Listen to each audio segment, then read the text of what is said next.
Welcome to the Snap UK podcast from a positively balmy laboratory this evening. Nice, yeah. John, you've still got a sweat on. Oh man, it's hot. It is. I've opened all the doors, but it is still temperate in here. Temperate. Good word. Thank you. I was going to go with sticky. It's not such a good word. Moist. Again, leave it. This is just the quick draft recap show. It's a good 2 hours show coming up. Sodden. Not like the last one. Sodden? No. No Gary, Damp. no Paul. Paul's on his way to Glasgow. Gary Filthy. just ashamed of his mock draft picks, I think. I don't think he really is. Well, we'll get into that because You select one player in the first round that didn't go into the fifth round. he did. Do you want to lead off with that? Seeing as that's the news. It's the news, isn't it? The slip of Shedeur to the fifth round. We all sat there on Thursday night, lovingly hosted by Griff, watching the first round, trying to stay awake, with some good games actually in terms of like who's going to go next. Yeah, we played draft bingo effectively. Kept us going. You won that, didn't you? I did marginally win that over yourself. Yes. Yeah. How'd you do, Jim? Not very well. I think You selected Matthew Golden for pretty much 50 picks. Who's going to go next? It was a good tactic. Golden. Yeah. Well, Good tactic. there was one I talked myself out of it. I can't remember who it was. Oh, I don't know. In the end, I won it because I correctly predicted the number of trades, which went right down to the end. Well, you went for 4, we went for 5. Yeah. Anyway. But yeah. So, Shedeur. yeah. So, look, he wasn't taken at pick number 2. We'll go on to what happened there with the Jag shortly.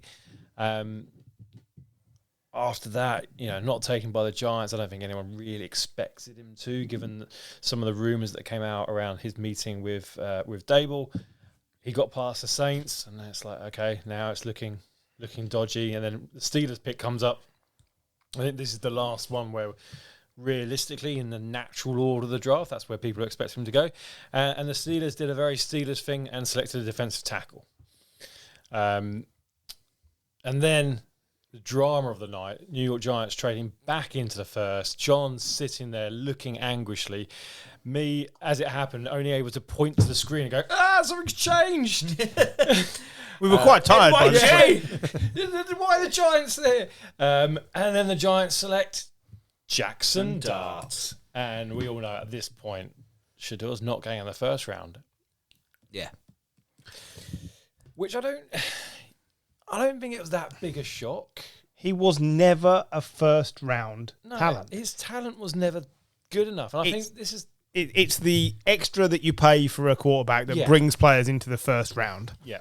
But There weren't enough QB-needy teams for someone with a slight talent deficiency to get into the first round. But there's a difference between that and being drafted after Dylan Gabriel to the same team. But I think this then comes back to everything off the field, because once you're through the first round, genuinely quarterbacks selected in the second round onwards aren't starting quarterbacks.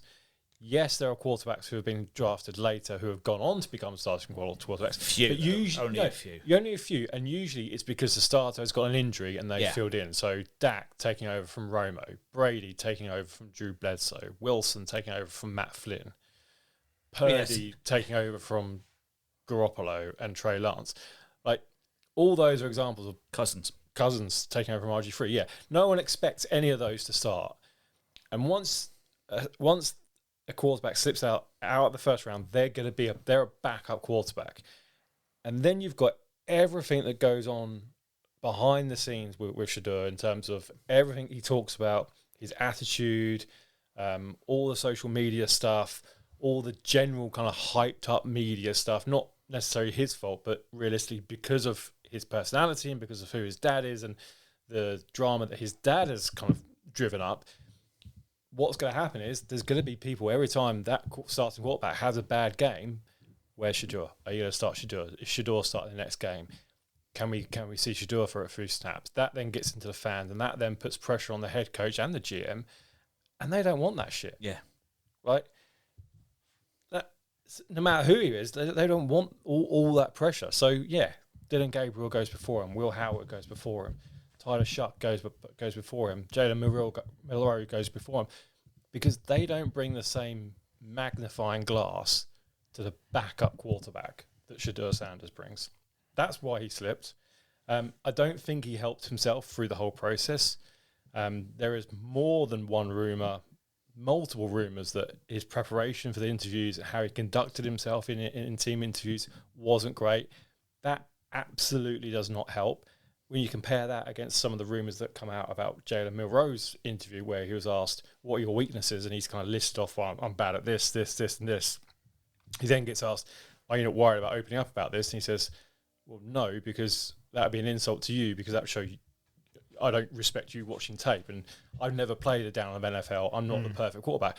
That attitude versus Shedeur saying, only draft me if you want to change the culture of your team.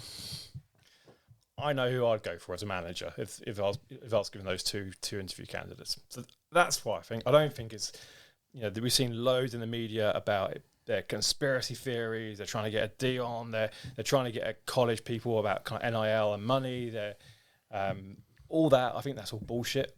I don't think there's any collusion. I just think they've looked at him and gone, you want to be a starting quarterback. You've got an attitude to be a starting quarterback. Even now, Deion Sanders doesn't seem to be backing off. No. Well, he wants to be at the meetings, doesn't he, now? Yeah, he wants That's the big red flags. And now you're understanding why Stefanski... Well, this is it. So I said to you guys, Stefanski and Daboll are coaching for their careers. Yeah. They cannot afford to waste time and energy on someone who isn't ready to win for them now. So the Giants have got Russell Wilson to start for them, and Stefanski, whether we think it's the right thing or not, is probably going to start Joe Flacco. Yep. Now, think what you like about Joe Flacco, but for 8 games a season at the moment, he's better than anything else the Browns have had for a while. Since Baker left. And that's fine. But then you look at the Saints, that's Kellen Moore. Yep. And Kellen Moore is a quarterback by trade. He's going to have a very specific way of playing, a very specific system he wants to run, and he's going to want players that can do that for him. I don't think that's Shedeur Sanders. I think that was always overblown. Mike Tomlin, he has dealt with all the different sorts of players and all the different egos. Does he really need another one when he's trying to make sure that his job is safe? Another one who doesn't have the talent that some of those other players have had. He's not Le'Veon Bell or Antonio Brown. Yeah. He's more prepared to take an ego like Aaron Rodgers, who is a proven winner, than an ego like Shedeur Sanders, who's proven to be nothing but an ego. So they're your 4 main ones. The surprise being that it is the Browns that have selected him just many rounds further on, after they've already taken Dylan Gabriel. Now, who here had mentioned Dylan Gabriel in their pre-draft analysis? No, and I tell you, the other 2 haven't either. Now, Dylan Gabriel is up there with Colt McCoy and Case Keenum as the most established and long-tenured college starters. I think the 3 of them hold the passing yards, completions, and touchdown records for college. I cannot remember in which order they are, but they are the 3 massive college quarterbacks. Now, you wouldn't tell me that Colt McCoy and Case Keenum are long-term starters in the NFL, but they've both had good, solid careers. They've both earned a lot of money. They've both won plenty of games. Neither of them are rejects, are they? No, they're not draft busts. They're not rejects. No, they're both solid mid-level, players. Can fill in for you NFL players. And if Dylan Gabriel becomes that, fantastic. But then where does Shedeur fit in? Because that's also the ceiling he's predicted to be. So now you've got Joe Flacco, you've got the rapist Deshaun Watson, allegedly. But he's injured. He's injured, but he's in the quarterback room, but he's injured. Dylan Gabriel, as we've mentioned, Shedeur Sanders, and Super Bowl winning Kenny Pickett. If the Browns are only carrying 3 quarterbacks, Pickett, Gabriel, Shedeur, one of them is going. Now, I would think it's Pickett. Pickett, really. But then why trade for him? They've literally just traded for him, 8 weeks ago, 6 weeks ago. So they've literally they've used 3 draft picks on quarterbacks. I mean, it's literally throwing shit against the wall and seeing what sticks. It feels clumsy. But do you expect anything less from the Browns? No, but Stefanski and Berry, they were sitting there. They clearly didn't make this pick. They absolutely didn't make the Shedeur pick. I mean, they traded up for him. It's a management pick. Yeah. It's an owner's pick. Because I think... and the last quarterback early decision's gone so well. Yeah, I was going to say. Hey, I'm not saying it's the right pick, but you can tell. It's written on their faces. This is not what they need. No coach wants this. I kind of think what they did during the draft was decent. I think, and I mentioned it earlier, okay, they had the number 2 pick. They traded out of that with Jacksonville. They picked up Jacksonville's 5th overall pick and then another first round next year. Drafting Mason Graham, I think that's solid. I don't think it's spectacular. It helps the guy you're paying the most, apart from the injured quarterback. It helps the guy you're paying the most money to. Yeah, absolutely. I think he'll end up the being first a good player. and the second pick as well just helps him as well. It makes they are a viable team with a good defense. Yeah, but last year the defense was bad. So they've improved it with their first 2 picks. Then they go and get Quinton Judkins, the running back. Great pick again. They do pick great up name as well. Yeah, they pick up Dylan Gabriel, who in the 3rd round. That's not a terrible thing to do. The thing with him, having looked at it afterwards, and let's not pretend I knew much about him before, is the character is spot on. He's a limited but effective quarterback, but there are no character concerns. He's going to come in. Say that through all their picks as well, though. He's going to come in and just learn. Yeah. Fine. They go on, they pick another running back, Dylan Sampson, and then they move for Shedeur. And I think you're right. It's so out of kilter with all the other sensible picks that it's just, okay. Like when we say Jerry Jones just wants to be in the news. Yeah. This feels like the Browns owners just need to wipe away the stain of Deshaun Watson by putting something else there. Only they've picked maybe something that's almost as bad. It's not as toxic, but it's as bad. It's not as toxic, but it might be as toxic for the team. Yeah. To have Deion Sanders always hanging around, basically like. Can I give you some 5th round quarterback names that have attempted to be starters in the NFL? Yeah, go on. Spencer Rattler. Yeah, so his current record at the Saints in 1 year is 0-6. He was terrible.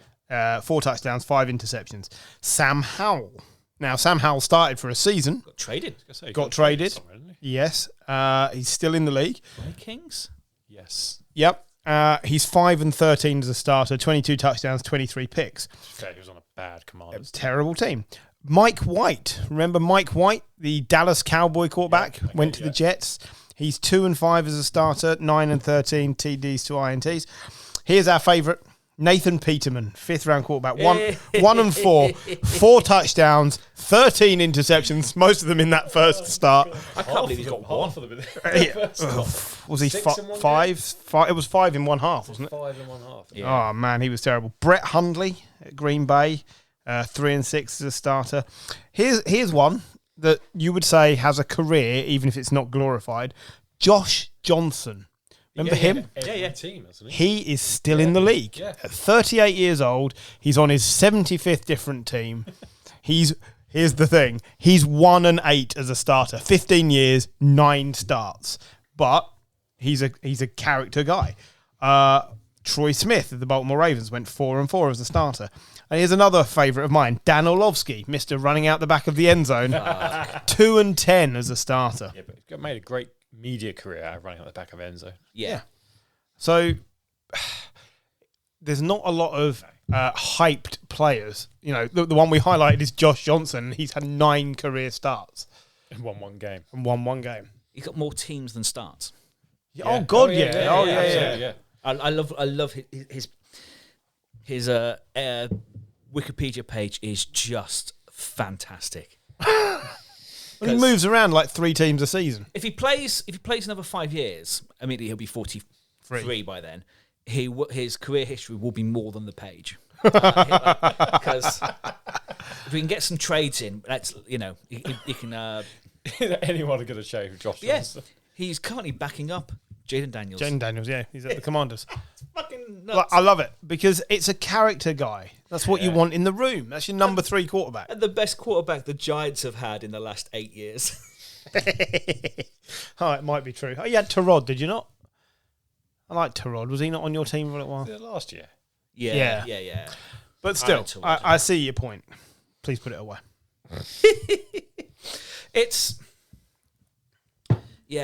I mean, the best thing about it is hopefully we might see the end of Mel Kiper, because his rant was embarrassing. It was embarrassing, but they'll just keep wheeling him out every year. Yeah, he's too big a name. I think and because he makes those sound bites. Exactly, yeah. It's probably going to keep him not relevant, but... He looks like a vampire now, by the way. Well, yeah.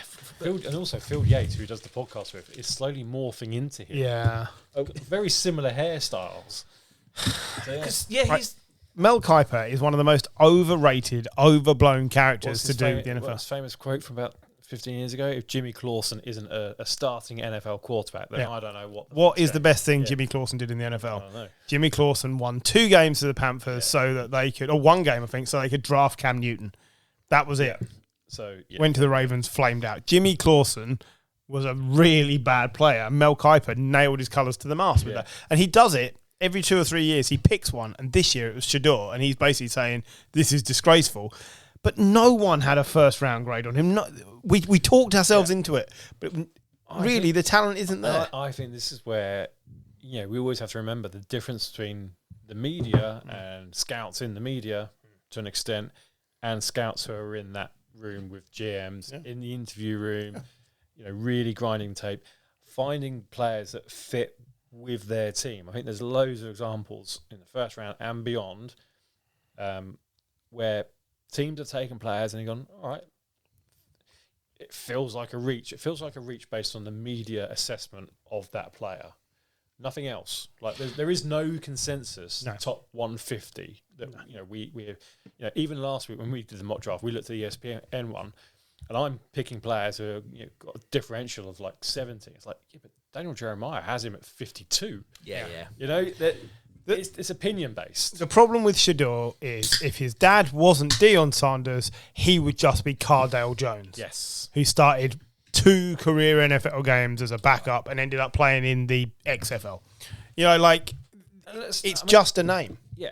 Yes, he's played at 2 colleges where he did take them from losing programs to winning programs. Not massively winning programs, though. It's not like he's, 9 and 5? 9 and 8? 9 and 7? Yeah, the Colorado thing, it wasn't. Yeah, overall, in his 2 years there, it's actually a losing record because they were so bad the first year. Exactly. And they've retired his shirt, though, so...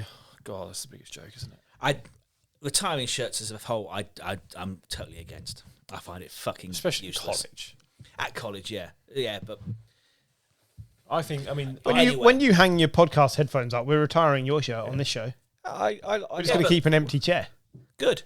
I like it for genuine players who that shirt deserves. Can we use that as a jumping off point then to the number 1 pick? So we knew the Titans were taking Cam Ward, and the reason that's the jumping off point is Warren Moon, who never played for the Titans. Or that's why he's allowed the shirt back, isn't he? Because he come back and he's said, I think part of the deal is that the Titans will never be like they did the Oilers. Yeah, they're not going to do the Oilers anymore. They're not going to do the Oilers throwback because he said this shirt was never worn by me as a Titan. Yeah.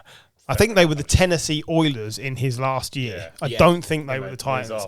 Certainly, you wouldn't consider him a Titans quarterback. He's an Oilers quarterback. He's an Oilers quarterback. So I sort of understand it coming back, but just go ahead and so Lawrence Taylor is the other one that's been discussed this week because at number 3, the Giants took Abdul Carter, and Abdul Carter's first move was to phone Lawrence Taylor and say, hey, I want your shirt number. And Lawrence Taylor said, hell no, go and make your own legend.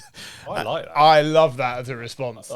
Yeah, fair. I mean, you've got to have some massive balls on you to ask. If Abdul Carter now spends the next 12 years off his face, not attending meetings, but getting 20 sacks a season, getting sacks, and just being disruptive, being one of the worst human beings alive. Will then Taylor give him 56? Probably, yeah. That sounds about right. But yeah, so we should talk about Cam Ward. So we knew it was going to be the overall number 1 pick. I think the jury is out. You've Jim, you've said last year he'd have probably been the fourth quarterback off the board, give or take. It's always difficult to assess year on year. The Titans are desperate because Will Levis hasn't worked. And I don't know if they've got anywhere near the supporting cast you need to be any good in your first year. And if I was asked today to say how many games the Titans are going to win this season, I'll tell you 4, maybe. Oh. I don't think they're very good. I would agree with that. I think they're definitely picking in the top 10 again next year. No doubt about that. I think they have. I don't think the cast around him is probably as bad as what you make out. I don't think it's brilliant, certainly. Who's their number one running back? Tony Pollard. I like Tony Pollard. I like Tony Pollard. Solid. They got Calvin Ridley, Tyler Lockett, Van Jefferson.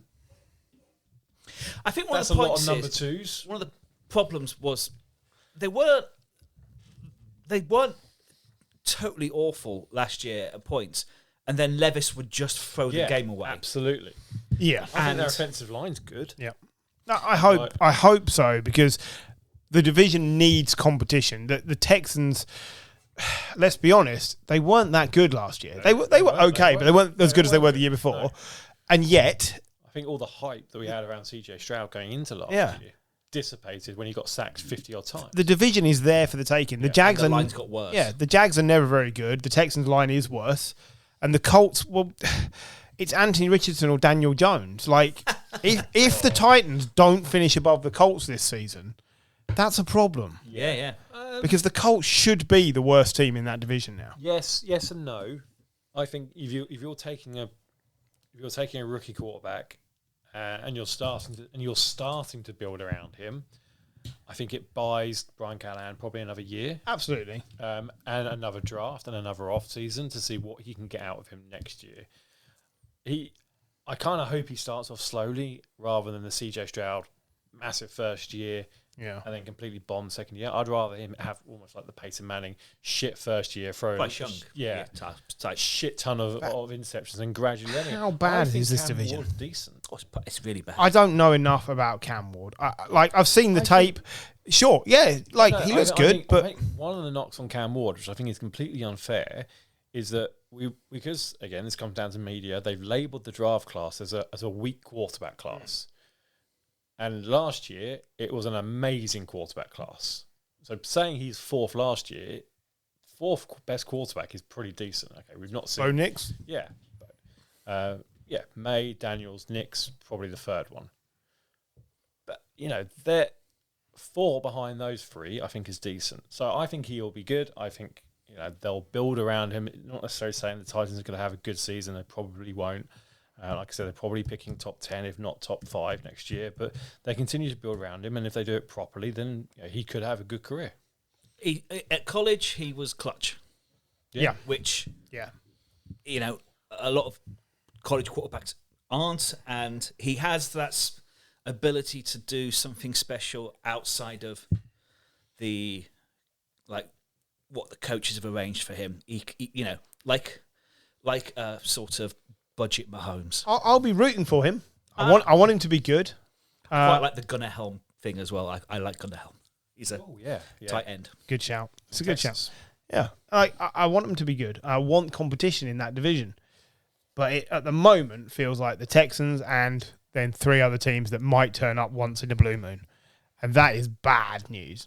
So, speaking of the Jags, who are in that division, second overall so the Browns had the second pick until 2 minutes before the end of the second pick, when we suddenly found out the Jags had traded up.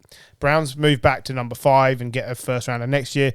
Jags move up and take another extremely polarizing player. Oh, I don't think he is polarizing. Do you not? No, I don't think he's polarizing. I think the only polarizing thing about him is where he plays.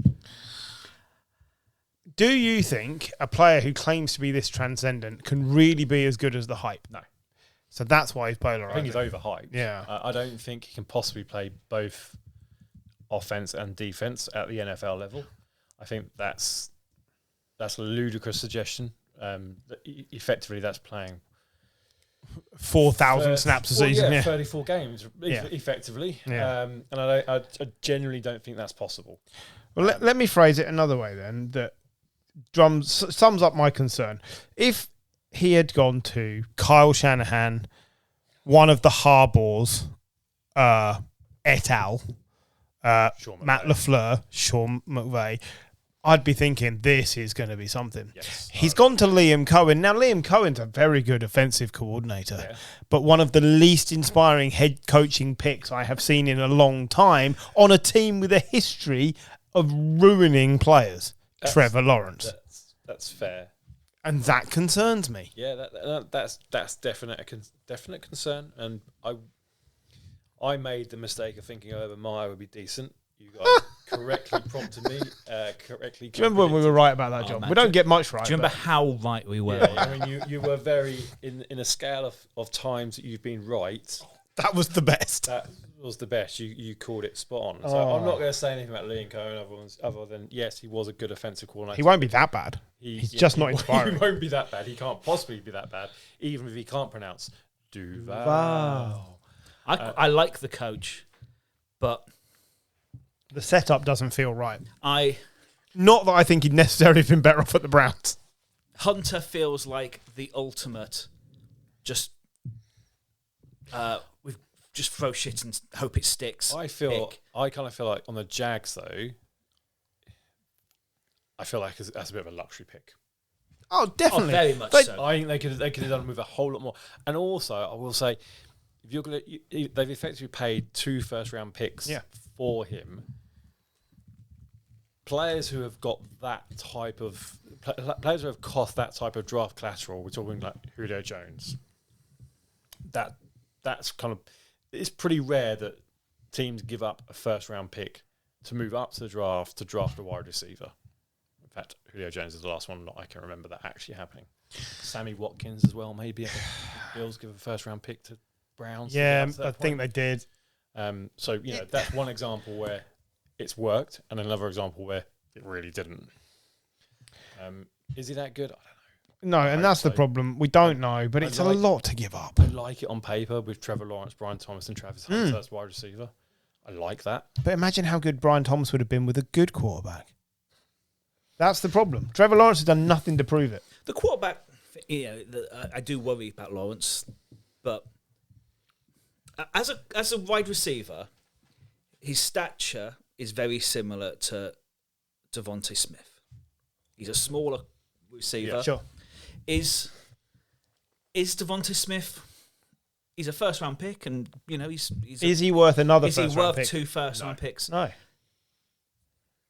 As a cornerback, is he? We don't know yet, but he's going to have so much. He's going to have to do so much to make that pick worthwhile. He can't be in 2 meetings at the same time. No. This is the problem at the NFL level. And he's got. I think the team have to make the decision that you are this, even if that means he's a. I personally think he's a cornerback who's a very good receiver. I would have done exactly the same. I would have said to him, "You're a full-time cornerback, and you're number 3 on the wide receiver depth chart." It means he gets some snaps. If he plays some offense, but not all of it. If he's a full-time cornerback, this is one of the biggest trade mistakes ever. Yeah. Because you do not move up and give up that collateral for a cornerback. I don't think you'd give that collateral for a wide receiver. And how often are first-round cornerbacks any good? Yeah, rarely. So the jury's out. But if it wasn't for Shedeur, this would have been bigger news. You can throw that at every single position, though. Yeah. I don't think you can. It's one of the hardest ones to adjust to. Cornerback and tight end are 2 of the hardest positions to adjust to. It's just there. The evidence is there. Like they can come good, or you can be Jeff Okudah, but you can come good. Eric Ebron. So I'm not saying it's over, but it's such a luxury. It's such a jump, an unnecessary jump for a team that could have done with any number of other things. I actually think if they would have stuck at 5 and picked Mason Graham, like everyone had, absolutely brilliant. Because nobody would be complaining. Yeah, defense is where I think they're going to struggle this year again. Do you know? I was sat there thinking, legitimately, and based on the ability to get up to the second pick. So you're like, the Bills can do cornerback, but the Bills ain't going to go 26 places. Yeah. I could think that Believe the team me, that had... I tried to get the Bills up in our draft up to number 3 to get Abdul Carter. I was like, there's no way I can make this work. Exactly. You're talking like 3 first-round picks, and it's just not... I was like, the team that has the biggest need at quarterback and wide receiver, it's the Raiders. They should have got... If any team should have gone up, it should have been them. Because have you seen their cornerback room?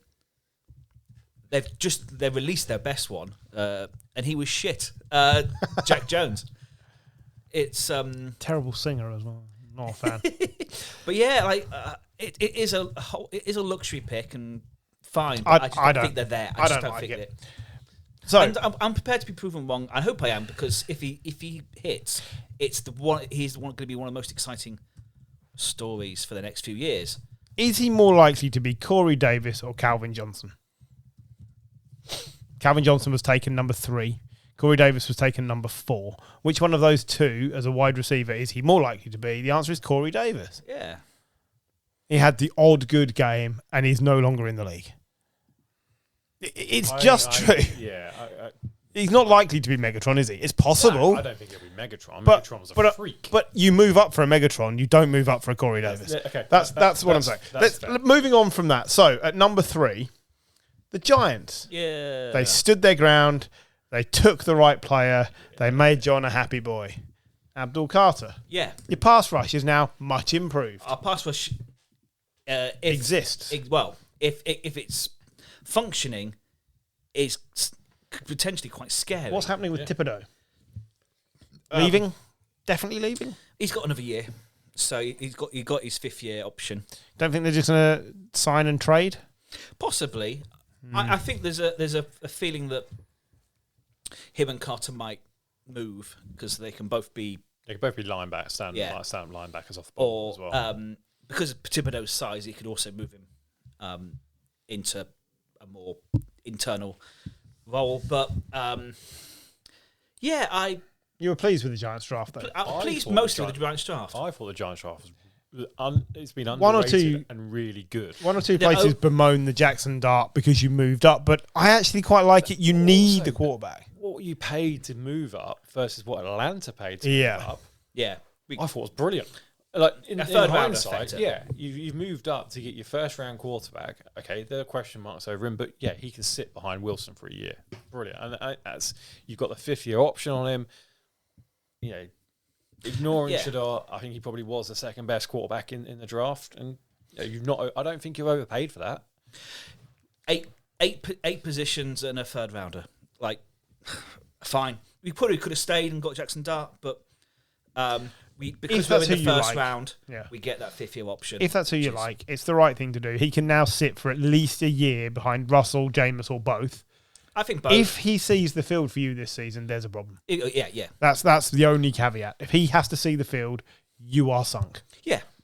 And but you also drafted Cam Scatterboo. Later in the draft. Third round. I love it. Yeah. No. It's a great pick. Tracy was good, but he tailed off as the season went on. I think because as well heavy usage on him. He also had some costly drops, fumbles. Yeah. And I like it. I think that's a really good pick. Add to both. Giants got better. Alexander as well, the defensive tackle. I think once again helping that pass rush, because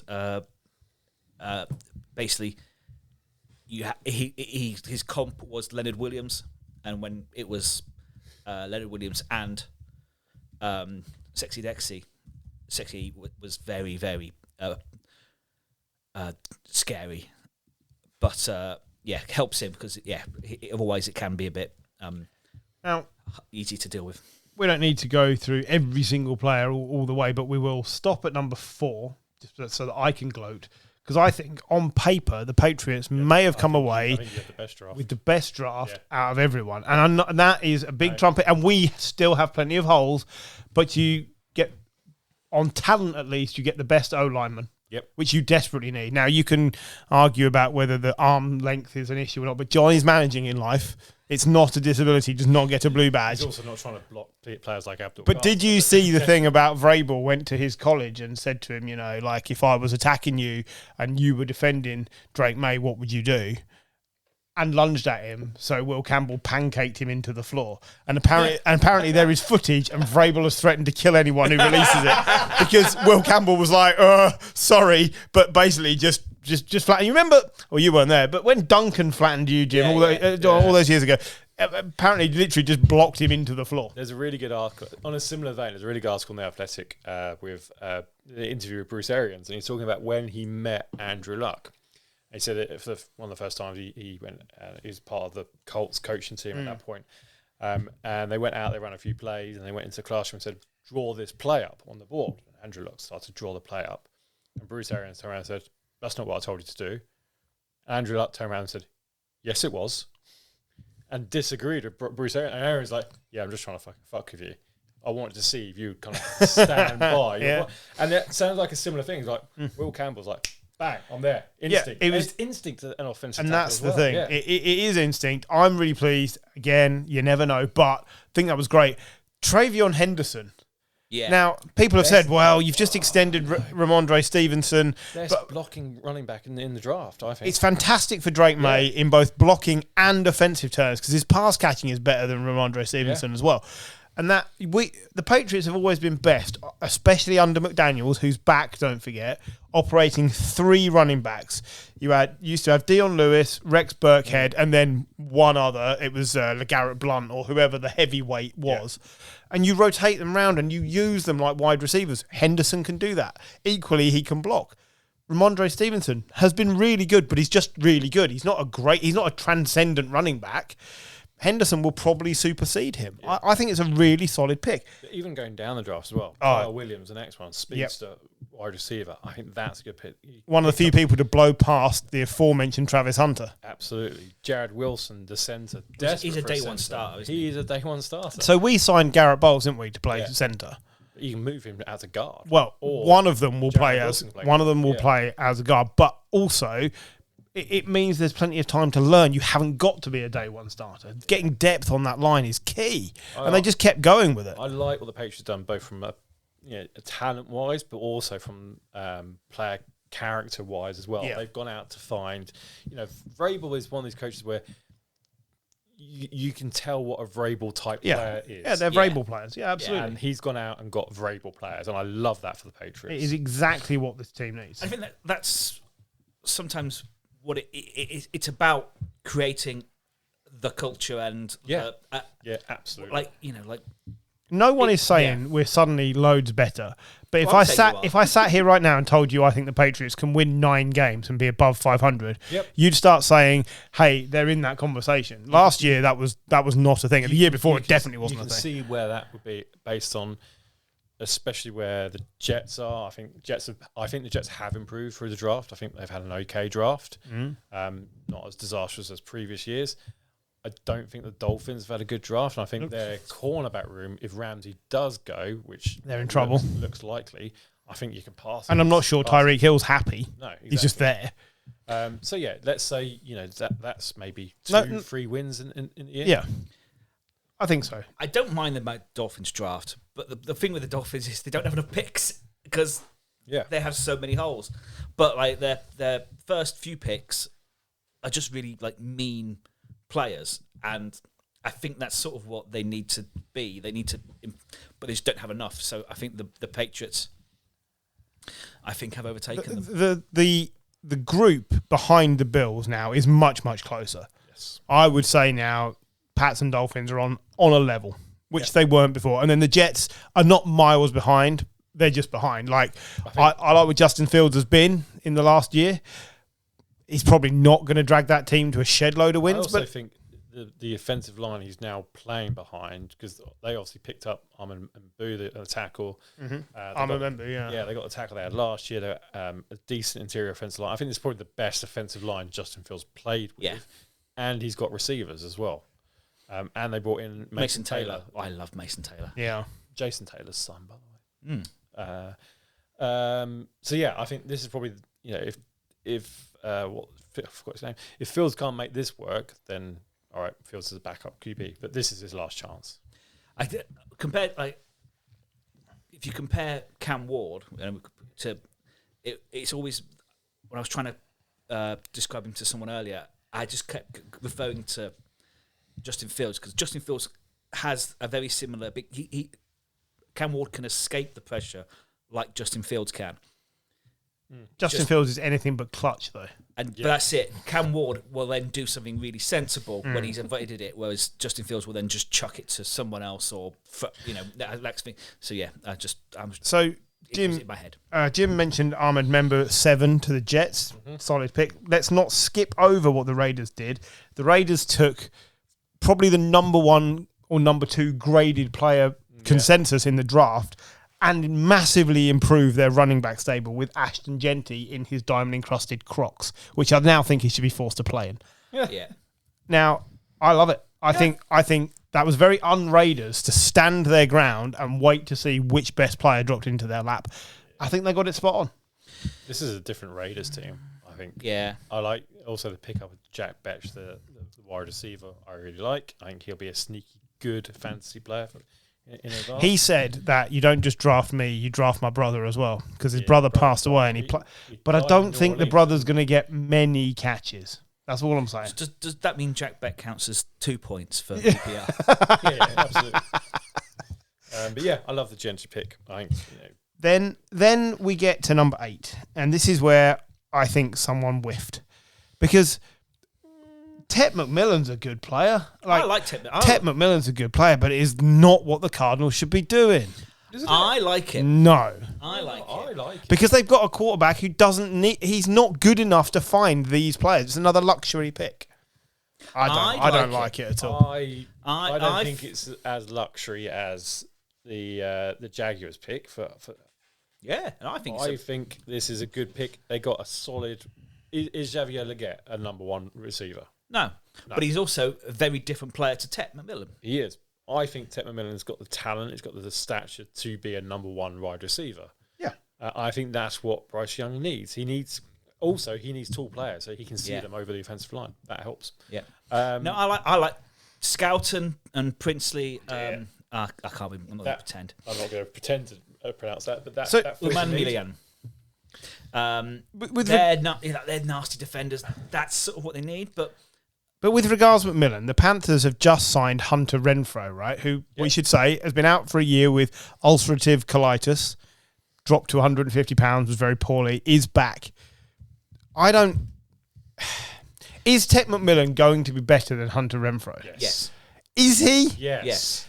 I'm not sure. Hunter Renfrow's a good player. Tet McMillan might be a good player. At the moment, you don't know.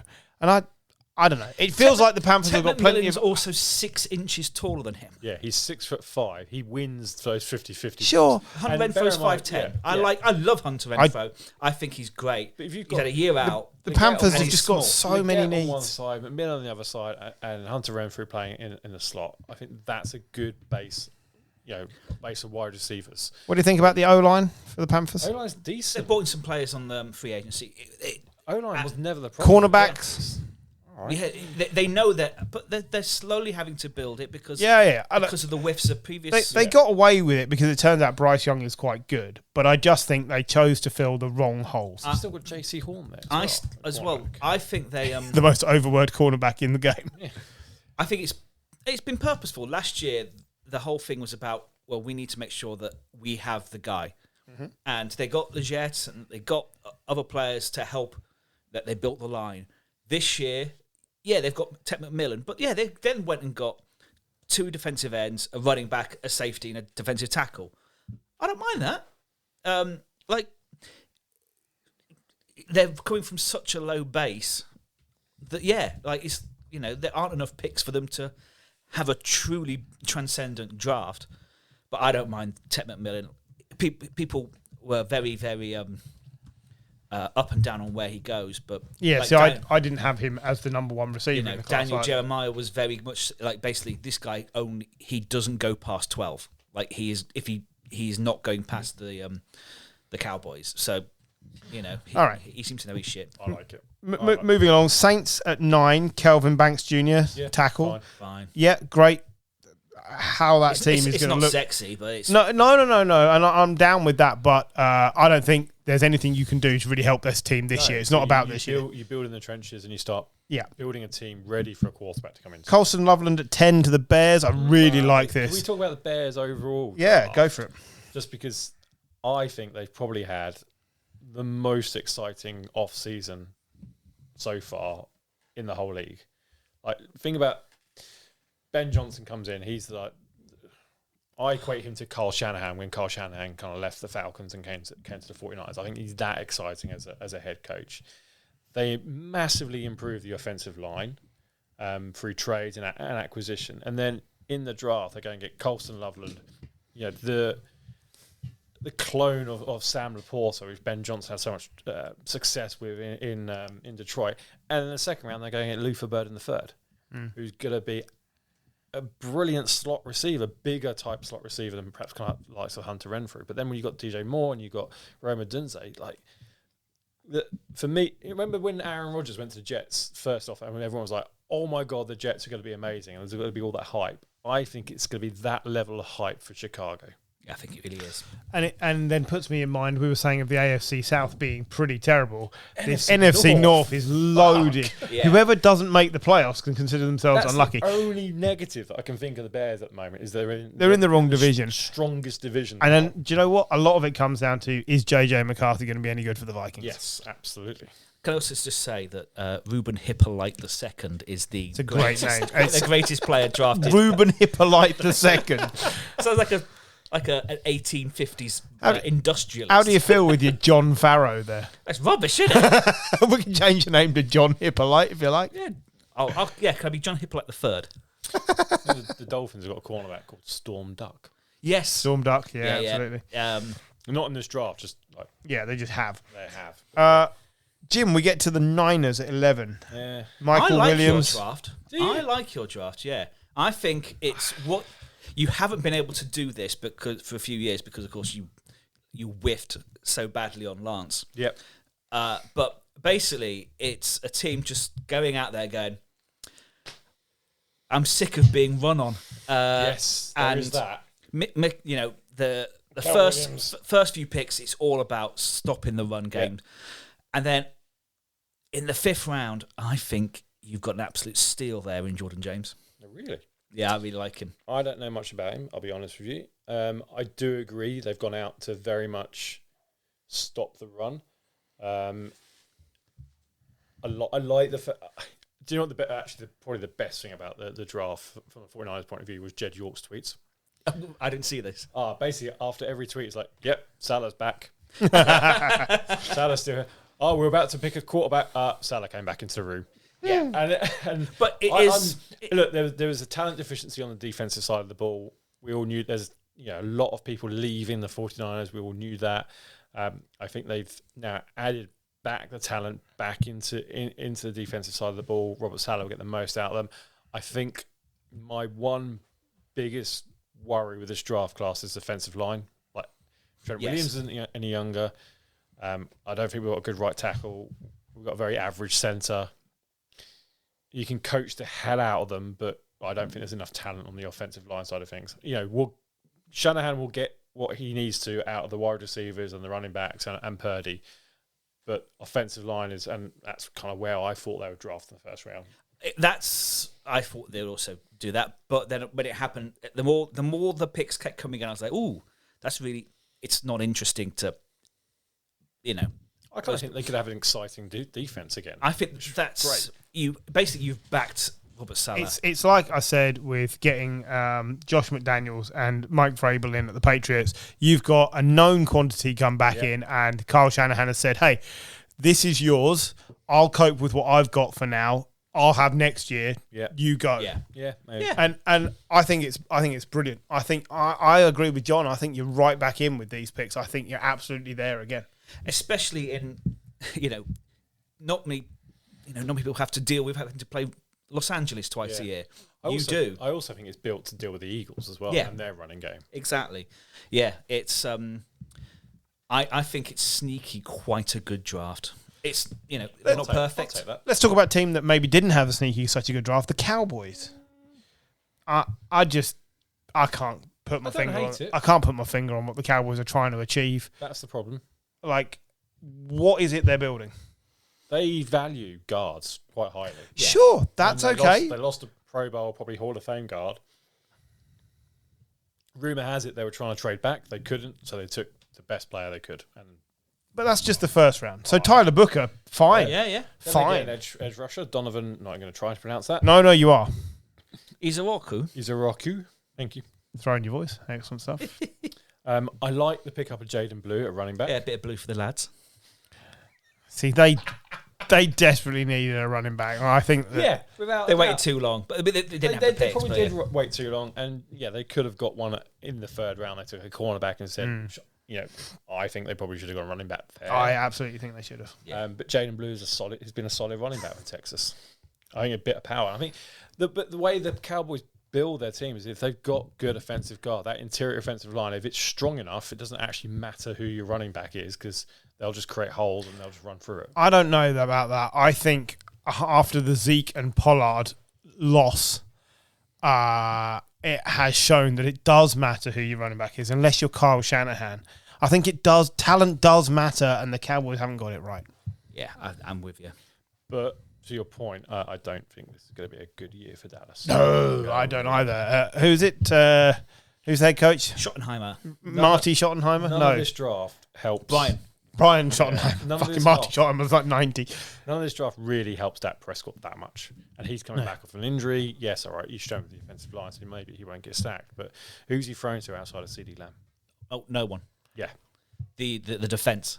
Yeah. The gap between the Giants and the Cowboys is a lot closer than it was before the draft. I think the Giants have overtaken them. I think so too. Well, I think this draft has shown that they believe in Dable, even if it is just you've got one more year. Give us a.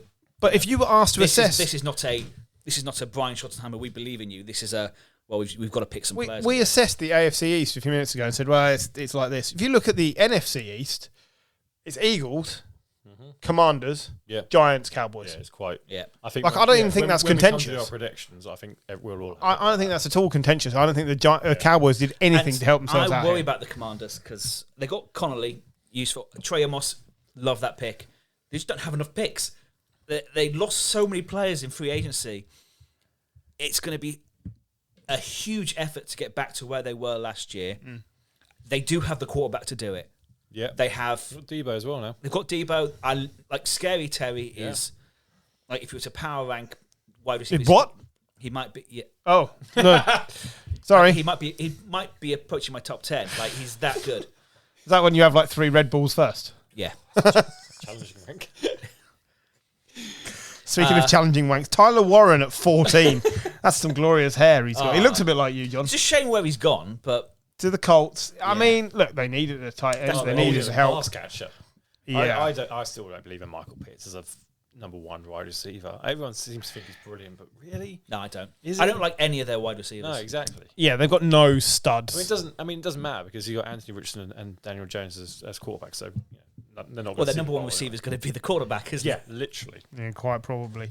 Falcons, Jalen Walker. Yeah, so let's talk about the Falcons. 15. Yeah. Like that. I really like that pick. Yeah, good edge rusher. Yeah, excellent. Helps out no end. Talk to me about the Falcons from there. The important thing is, I think next year it's a quarterback, possibly going to be a quarterback-heavy draft, and they don't need a quarterback. And they haven't got a first-round pick. But they don't have a first-round pick anyway because they gave it away for a middling. I like them going to pass rushers because they have been pass rusherless since the early 90s. Yeah, I've got no problem with the 2 players they took. Okay, James Pierce has got all the talent in the world. He's lightning fast. I think he could be a really good player if he can get over his character concerns, and fair enough. Got no problem with that. I do have a problem with how much they paid for it. In that we saw the Giants trade up before them for less to take a quarterback, to the same point where I don't think you should be paying 2 first-round picks for a wide receiver. I don't think you should be paying 2 first-round picks for an edge rusher that late in the first-round draft. The last team I can remember doing it was the Saints for Marcus Davenport, who gave a first-round pick to Green Bay. That worked out well. And then they go on and pick 2 safeties. And then an offensive tackle. Yes, they don't have the picks, so they used it all on getting James Pitts. But I know their defense needed work. It absolutely did. Is this enough based on what they've already got there? 2 edge rushers and 2 safeties. No. The answer is no. Like, for as good as Michael Penix and the offense might turn out to be, the defense is still going to be a big problem. And that's still a big might. Yeah, might. But the defense is still going to be a big problem. They didn't really do a lot to help out the offense. No. In the draft. They didn't do anything. I mean, they picked up Jack Nelson, an offensive tackle, in the 7th round. Great. So what I said is they didn't do anything. I know they only had 5 picks in the end, but like... Sure. I just don't like it. I don't think they did enough to help out a potential start on one side, and I don't think they did enough to make a big enough difference on the other side. So, standing point. There you go. You're just in the same place as you were before the draft. Yeah, I don't mind because I think the offense, like, I like Drake London. You nearly said you liked Pennis then, didn't you? I did, yeah. I really wanted to. I like Drake London. I like Darnell Mooney. I like Bijan Robinson. Kyle Pitts is still the enigma that is Kyle. Still an absolute enigma. He's not an enigma. He's just overrated. I bet I still take him in one of our fantasy. Oh, I will do it as well. I will. This is the year. It's not the year. And yeah, the defense needed pass rush. It did need pass rush. I don't deny that. Yeah, and I like what the picks, but yeah, I think it's very expensive. I think you probably could have got Pierce. It depends. No one probably is needing that. I mean, the Rams fleeced them. Well, the Rams, it's really sensible because for the Rams, it's brilliant. Yeah, like in a quarterback-heavy draft next year, they've got 2 picks, so they can move around. And if the Falcons are as shit as they might be, then it might be a really early pick. So, yeah, but yeah, I struggle with it. I do struggle with it. So, moving from 15, have a look down the rest of the draft order. Pick me a couple of players. Talk to me about who went where in the second half of the first round. Like, I'll start here. I really like the Shamar Stewart pick by the Bengals as an edge rusher. Like, as much as we're always saying, Joe Burrow, the more you can do on defense to disrupt the opposition. I like this for the Bengals. Position-wise, absolutely spot on. Yep. Yeah. No doubt they needed help on the defense. He also had the sexiest suit in the draft. Yeah. We spotted that quite early on. Yeah. Big guy as well. Big guy. That's not a shock. Yeah. Yes, agree. Trey Hendrickson, if he's not traded, he's probably not going to sign there again because they simply can't afford to pay a premium edge rusher when they're paying 2 wide receivers and a quarterback. So, yeah, from that point of view, from positional point of view, yeah, I like it. I'm not sure about the player himself. I think he's got all the traits and physicality. The production was never there at Texas A&M.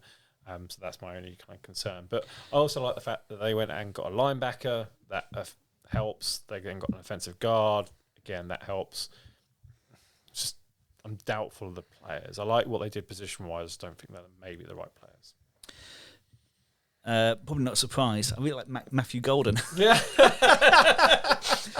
But going to the Packers, I think that is fun.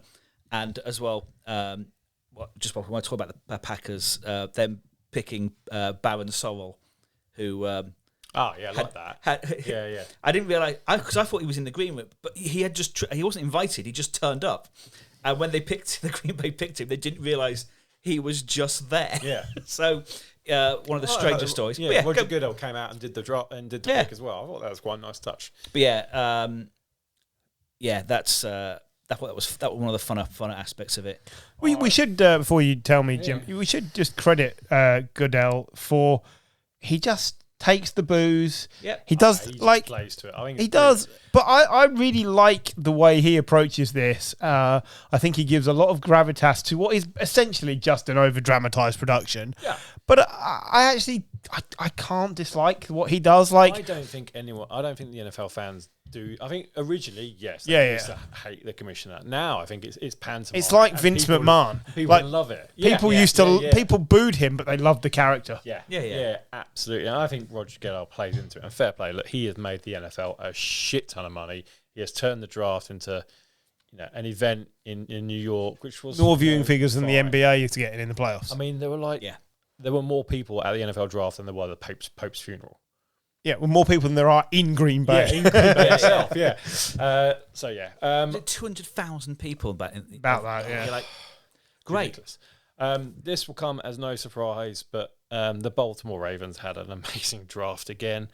Malachi Starks, I think, I've heard Daniel Jeremiah compare him to Ed Reed. Not necessarily he's going to be Ed Reed, but he's that type of player. That fits in really well with what they're doing at safety. He allows Kyle Hamilton to play a bit closer to the line.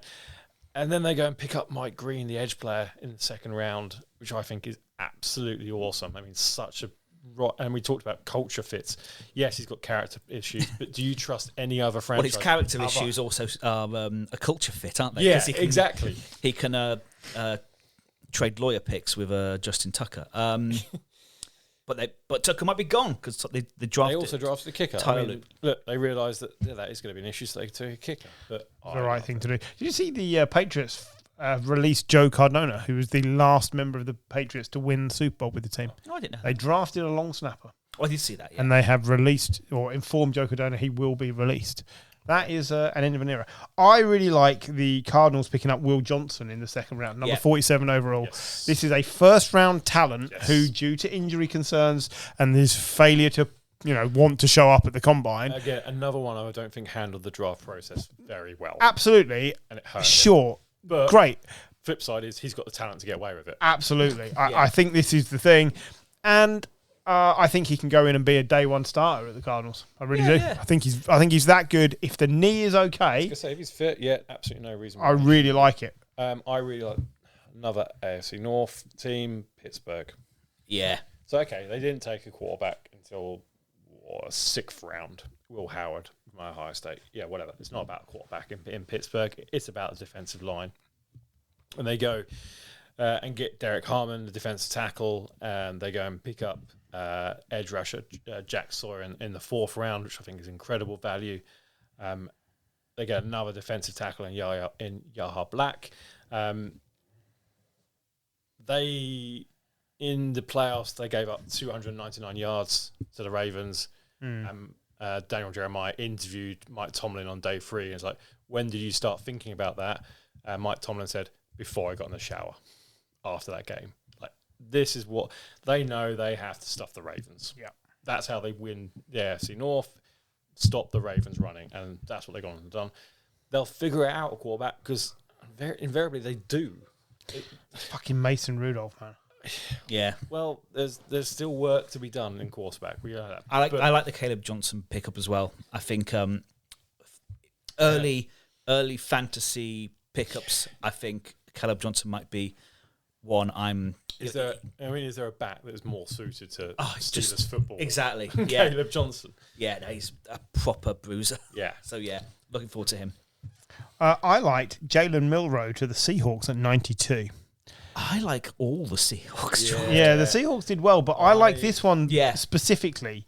I can see Darnold maybe is less whelming than he was last year when he was overwhelming at the Vikings. And I think there's going to be packages of plays for Jalen Milroe to come in this season. Yep, I would agree with that. It could be, I was trying to think of the player, but if you're 6 yards from goal, why don't you just throw Milroe? Because he is so... He'll go and truck some people. Yeah, absolutely. Hill-esque. Yeah, I really like it. I like everything the Seahawks have done. I love Grade Zabel, defensive guy. He can play across any of the positions in the offensive line, which I think is useful in Seattle. And then they get Nick Eminori, the safety at the top of the second round, who I think is another Cam Chancellor type safety for them. Perfect. Stupid question time, because I don't know the answer and I feel like I should. Trevor Etienne, is he related to Travis Etienne? Yes, his brother. So he went in the fourth round to the Panthers. don't know. That just feels like that could be a very valuable pickup as a part-time player. Like that, if he's got half the talent, you kind of feel there might be something there. Oh yeah. I mean, I think you might even see more of the ball than Travis. One of our the Lions. They got Tate Ratledge, which was Paul's. Yeah. One, which I think Jeremiah called it his pick of the draft. Right. In the second round, because he is. Now, the more I read, the more I look into Ratledge, the more I think I can see why Paul went early on him, because he is an absolute. Like, he is what a guard should be, especially in Detroit. And then they then got a guy called Dirty Dom Lovett. Sorry. Nice. Dirty Dom. Yeah. I like it. So yeah, no, I'm. It just seems so Detroit. It's not. He's a seventh rounder. Who gives a shit? But it just. I love the way they do the draft, and it just seems they are still sticking to what they know. Another team that stick to what they know. Jim Harbaugh picking up a Marion Hampton in the first round. Probably not the player we expected them. We probably expected them to pick up a running back at some point. Not in the first round, but he dropped there.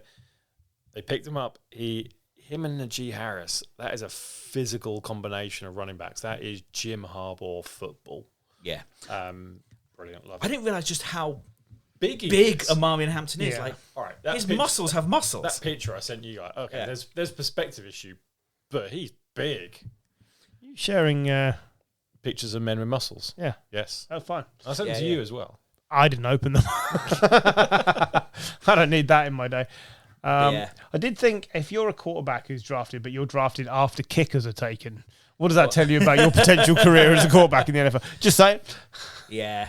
Don't throw Tom Brady at me, I know, but, the rest, nah, not so much. I saw there was also, back to draft, seeing an Instagram post of like scariest duos following the draft. So combinations of wide receivers, edge rushers. Shedeur and Dion.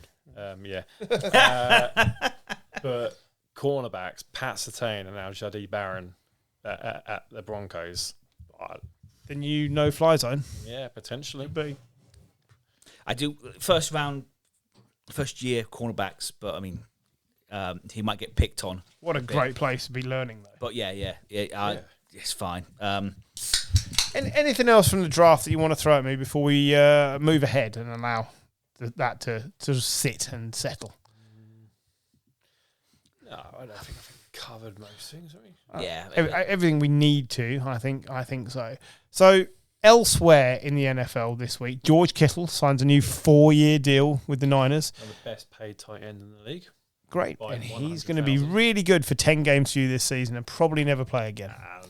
Why? He's on the slide. Oh no, he's not. No, he's not. He's on the slide. The injuries are coming. Last year. He had a good year last year. He was their best player. Yeah. He was their only offensive player with any juice. Sure. I like George Kittle. You keep leaning on him and you'll just burn him out. I don't. Well, it's the wrong end of his career for that. Maybe, but 4 years. Look, if he gets to 4th year, that'll be incredible. These deals are set up not to get to the 4th year. Sure. It's like Von Miller signing a 6-year contract with the Bills. It was never going to happen. He's probably never going to get to that 4th year. It just moves cap space around so they got more money to then pay Purdy. And that is going to happen? Knowing the 49ers, it will happen the day before the season starts. Because that every year, that's what we do. We did it with Ayuk last year. The year before was Bosa. The year before that was Kittle. That's what the 49ers seem to do. They seem to leave it to the last minute and suddenly a deal's got done. Now, agents might know that's happening and hold out longer for more money. Maybe that's a tactic happening now. Also, they've got to spend a lot of this summer trying to find players for Leeds United. Yeah, some of our money has to go into the Premiership, apparently. Yeah. Wow. But yeah, 76.5 million over 4 years, but it's 35 of it's guaranteed at the start, just at signing.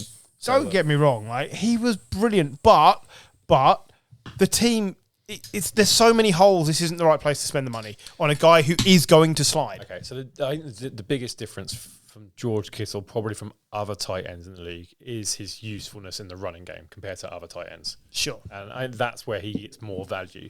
And that means he probably will play a little bit longer. Mercedes Lewis-esque. At a high level. Is he still in the league? He can't No, still I be in think the league. he's Finally gone. Yeah. Jesus. I don't think he's retired though. You mean it's still time for a comeback? There's always a chance. Yeah, he might well be. Yeah. On ESPN, he's still down as a Chicago Bears tight end. Brilliant. Anything else from this week in the NFL? Because the draft was it, really. Draft was it. We're still, I think, maybe next. We're still waiting for fucking podcast, aren't we? Ulbrich. Oh yeah. So back to Shedeur, who was prank called by someone who told him you're gonna have to wait a little bit longer. Turns out the same prank caller also called. No, it was a different one apparently. A different one. Yeah. I thought it was the same one called Abdul Carter. John was doing some investigating while you're making coffee. Yeah, I don't drink coffee. So they called Carter, Warren, basically a lot of the first 15 players. People were. It wasn't all the same guy. I thought it was. That was rough. It was Falcons DC son. Yeah, Jeff Ulbrich, who was the former temporary head coach at the Jets. So Ulbrich's been fined $100,000. That's going to be one heck of a grounding for his son. And the Falcons have been fined $250,000 for not properly protecting confidential information. Turns out he parents like he runs an NFL team badly. Well, hopefully, he's only got to do the defense because he was pretty good at defense before we had to win everything. Yeah, it was great before we had to run everything. Yeah, sure. You mentioned earlier, John, Washington Commanders are building a new stadium. Yes. $4 billion. Back to the DC area, so that they're building on the old RFK Stadium. All right, excellent. Which is good news because their stadium is terrible. Yes. Literally falling apart. It is falling. It almost killed Jalen Hurts one year, didn't it? When a bit fell on him. Nice. By bit, I mean, it was, Stand. Shiloh Sanders, cornerback, signed as an undrafted free agent by the Bucks. Yep. So let's have some good news. Go having his dad represent him and actually got a proper agent, and it worked. It worked. I mean, he wasn't expected to be drafted. No. But I just like the idea of starting and finishing this podcast with a Sanders. Fair enough. And this was a more positive story because he wasn't expecting it. And who knows, he might be the one who gets most game time. You never know. Yeah. No, I can't think of any more news. That will probably do then. Oh. Go on. It's going back to the draft. The Bucks, just because you mentioned the Bucks, they signed the 464-pounder Derek Watson. Desmond Watson. Desmond Watson, yeah. The tush push killer. Him and Veta Vey in the middle. That's a lot of meat. I think it's over 800 pounds between them. Do you remember back in the 60s, there was those two wrestling twins that used to turn up on motorbikes? They were big fat lads. I don't know what their names were, but look them up, and it's going to look the same as Vita Vea and Watson. It's just massive behemoth human beings who just don't look like they should be able to move. Yeah, I can't remember. I really can't remember, but it's worth looking up. Yeah, but I mean, yeah, they're not. But it's just when you see him run, it's just incredible. Also, knowing that he's probably 150 pounds heavier than me, and he beat me in a race. The Maguire twins. Maguire twins, nice. That's it. Yeah. Oh yeah. Yeah. They are research to that. The Maguire twins. Wow, you've got to have custom-made pants. Excellent stuff. Mercedes Lewis not on a team, but he did appear in 17 games last year for the Bears. Started 5 of them. Wow. I don't think he's broken. He's not retired yet. He's just. Why not? He's still a really good blocking player. And he might end up on a team. Right. Then in that case, that brings us to the conclusion of the draft review show. Yay! Woo! I'm assuming I can have a rest for a few weeks now. Yeah. Nothing really can happen. This is very. Nothing's going to happen now until. Well, the only thing that's going to happen is Rodgers is going to sign for a team or retire or end up in politics. Jesus Christ, that's what we need. More nut jobs in politics. Fuck me. Him and Robert Kennedy would make a great duo. But even the mad thing is, if he was end up in the health department, he would be a moderate because he's never run over a bear and eaten it and given himself a brainwave. Has he ever charged tariffs for his services? Because he probably will start if he hasn't. I mean, let's not kid. He doesn't know what tariffs are, much like the president. Much like most of Europe. And he could probably get through a funeral without falling asleep. What a wonderful world we live in. Be careful. If we say this, we won't be allowed in the country. This country or their country? Their country. I don't want to go to their country. No. It's fucking mad. Well, I do. There was a World Cup there next year. Good luck with that. Their tourism numbers are down year on year. Of course, yeah. No, yeah. Why is that? I can't think why. I'd love to go watch some NFL, but I will wait 4 years now to... and the other 4. Oh, did you see the Eagles went and... some of them did. Some of them did.